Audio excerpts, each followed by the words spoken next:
बेटा अपने पिता के पास गया और बड़ा परेशान होकर बोला, मैं अब मेरी पत्नी के साथ एक पल भी नहीं बिता सकता। वो मुझे आंखों में चुभती है।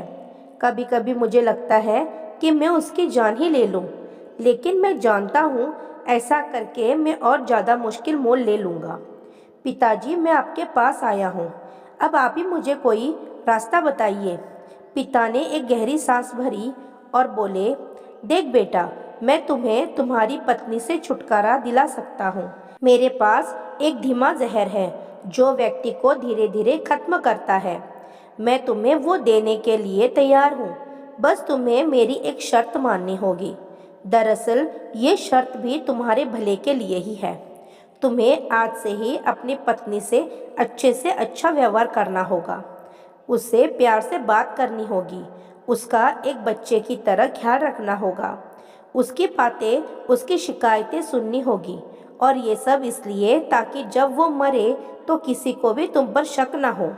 थोड़ी देर तक वहाँ एक शांति छाई रही। फिर पिता ने कहा कि अगर ये सारी बातें तुम्हें ठीक लगे तो उस डब्बी में वो सफ़ेद पाउडर है, उसे रोज़ थोड़ा थोड़ा अपनी पत्नी के खाने में डालते रहना। बेटे ने वो डब्बी उठाई और वहाँ से चला गया।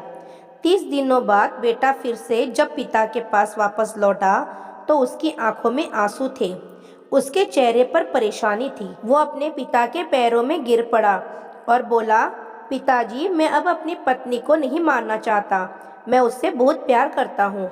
आप उस जहर का असर खत्म हो जाए ऐसा कुछ कीजिए।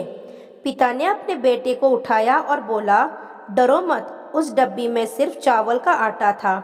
असली जहर तो तुम्हारे मन में था, और मैंने जो तुम्हें शर्तें बताई थी वो उस जहर का तोड़ था। आप जब अपने मन में द्वेष, ईर्ष्या, गुस्सा, शक जैसे जहर को बना देते हो तो वो आपको अपनों से दूर कर ही देते हैं।